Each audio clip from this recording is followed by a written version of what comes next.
Welcome back to my kitchen. If you're new here, I cook high protein, high fiber foods that work if you're in a calorie deficit, if you're looking for nutrient dense food ideas, or if you're just looking for some inspiration in the kitchen on what to cook and eat.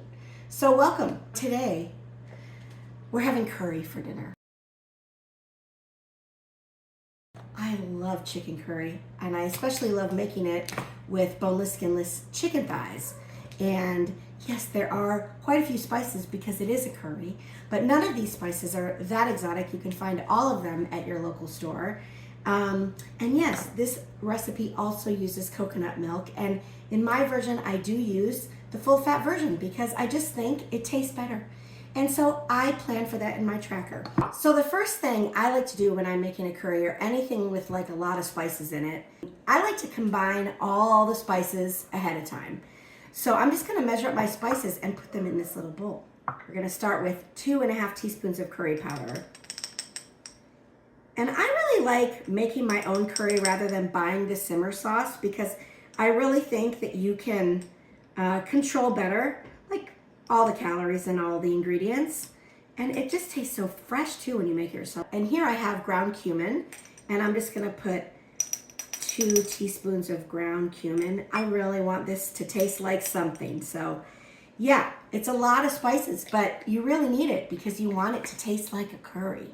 This is a little red pepper flakes, and I'm just taking a little pinch, like maybe 1/4 teaspoon. I like mine a little bit hot. You can do that to your taste or leave it out altogether. And this is ground turmeric, and I'll use a teaspoon of that. And turmeric, you gotta be really careful about that. It's very yellow, and if you get it on anything, it will stain it. So use that one kind of carefully, but it's great, and it's so bright yellow. And turmeric is really great, totally good for anti-inflammatory purposes. Sometimes I put a little turmeric in my chicken soup to make it a little more yellow and a little more chickeny looking, and it then has the added benefits of the turmeric. So here are my little spices, and they're just all, I'm just gonna mix them all together. They're all going in at the same time. So that's one part of my recipe already done. And here I have my boneless, skinless chicken thighs. And you don't really have to worry too much about these. I'm just checking for anything I don't really want in my curry. And they look pretty clean. See, now this one has a little bone underneath it that the butcher neglected to get, so I'm cutting that off. And I'm cutting them, into pretty big pieces because, they're gonna cook down. And if you see any real visible fat that doesn't look good, just take it off. And these are my cut up, prepared chicken thighs. The other thing I'm gonna prep ahead of time is my onions, my ginger, and my garlic. I love ginger in my curry. All of those things go in at the same time, so I'm just gonna prep it all and put it in a bowl.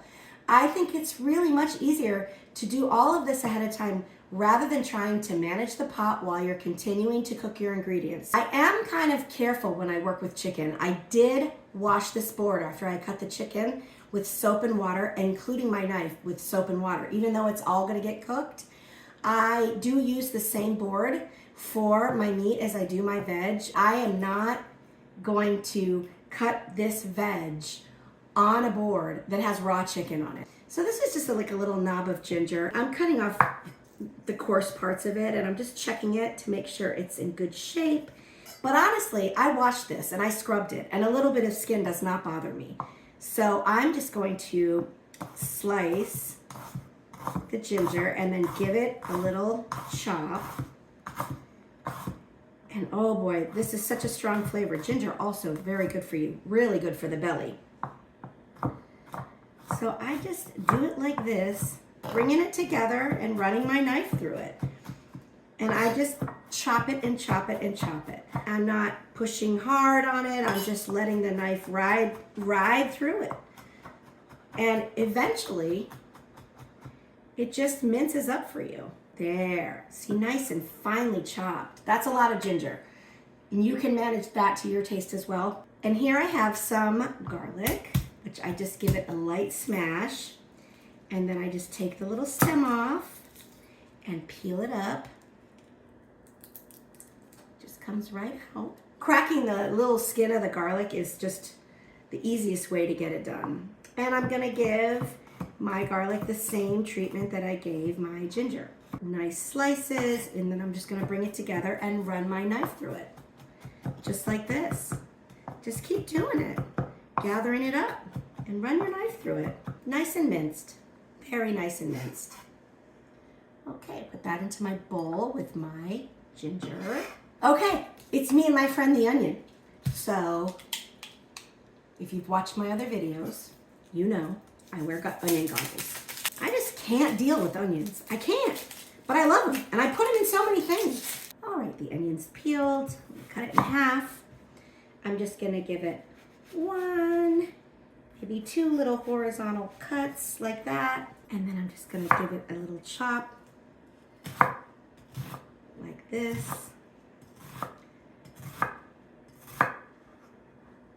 And then chop it the other way. And it comes out pretty good. And all of that goes into the bowl.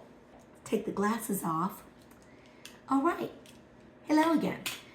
So now back there, next to my stove, I have my cut up chicken. I have my spice blend, and I'm gonna have this veg.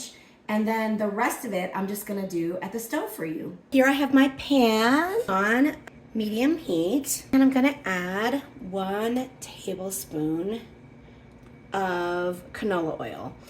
You can use grapeseed oil, you can use any neutral oil, but I would not use olive oil for this dish.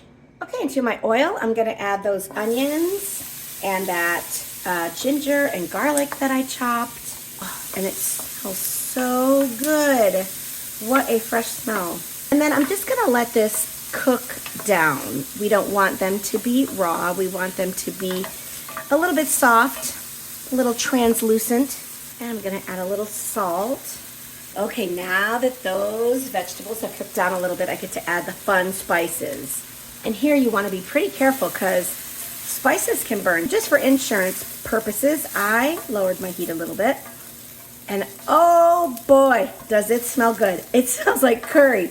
Smells like an Indian restaurant. I love Indian food. And it's really, really easy and nice to make at home too. And then I'm gonna add 2 teaspoons of tomato paste. Get that nice and blended in. And then into the pot goes my cut up chicken. And oh my goodness, this smells really good. And doesn't it look so good? And when I developed this recipe and put it in my tracker, I made it so that this serves 4 people. So 1/4 of the pot is your serving. Not too shabby.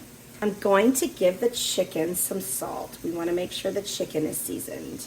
So now we're just going to cook this until the chicken is no longer pink. It doesn't have to be perfectly cooked, but I don't want it to be all that pink when I put the coconut milk in. And this gives the chicken time to hang out with those spices and those vegetables. Okay, see, now it's kind of cooked a little. It's definitely not cooked all the way through, but it's spent enough time hanging out. And if you don't like your chicken to be this big, you can cut them smaller, you can cut them bigger, you can leave them whole if you want to. However you like it, it wouldn't matter how you cut your chicken for this dish. This is just how I like it. And this is 1 cup of that coconut milk. Doesn't that look creamy and delicious? Oh, it sure does. Now it's starting to look like curry, isn't it? So instead of adding more coconut milk, I'm just adding a cup of water. It's just going to make it nice and saucy. I'm serving this with a little basmati rice tonight. So I want to make sure I have some nice sauce to put all over that rice. Yum. Okay, we're simmering now, and I've decided I'm going to put a little black pepper in. Got a little red pepper in there, but I think a little black pepper would add a nice flavor. Every pepper has a different flavor. White pepper has a different flavor than red pepper has a different flavor than black pepper. And I just like the taste of black pepper. Now that this is simmering, I'm just going to put the heat on low, and I'm going to put a lid on it. So all we have to do now is make sure the chicken is cooked through. It comes together really fast. And of course, the longer it cooks, the better. And of course, this is gonna be really good tomorrow. So I'm just gonna let this cook for about 10 minutes. Those chicken pieces aren't too big. Let's see how it's looking so far. It's been about 5 minutes. This sauce looks like it could thicken up a little bit to me. So for the last 5 minutes, I'm just gonna leave the lid off. And in my house, we really like cilantro. If you don't like cilantro, you don't have to add this. This is totally optional, and you can even put it right on at the top at the end. I like to add that pop of freshness more toward the end so that it stays a little bright.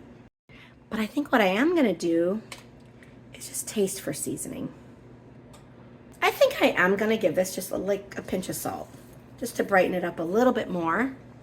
And if you're not sure if it needs more salt, then don't do it and let people salt their own in their own dish. Ooh, look at that. Look at that curry. Yum, yum, yum. This chicken is cooked and this curry is silky and delicious and finished. Here's my curry. Yum. And underneath, I have a little rice. There's some rice in there. I got this very old-fashioned rice cooker from 1993, which is still going strong. So I just put some rice in there. This is a half a cup of rice in here. And oh, it smells so good. I mean, there's just 1,000 recipes for curry and Indian spiced food, and I love them all. So I'll make some more. I'm working with a calorie deficit right now, and I really don't want to get bored. I need to lose a little bit more weight, and I don't want to eat the same things every day.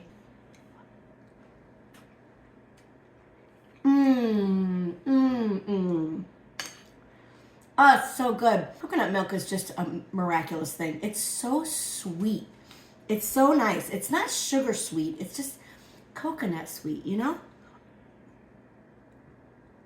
And I was definitely right about having enough of that sauce to go with my rice. Oh my gosh, it's so good. It is so good. And I like using aromatic rice. This is basmati rice. You can use jasmine rice. You can use plain white rice if you want. But those three pretty much cook the same. So you could experiment with any flavors you want. And the basmati rice adds a really nice depth of flavor to this dish. You know, I have an Indian restaurant in my neighborhood that I love very much because when the food is made authentically, there's just nothing better. And they do it so well. But when you're at home and you really want to know what's in this bowl for your macro tracker, I'd suggest you try making your own curry. It is so good. And let me know what you think.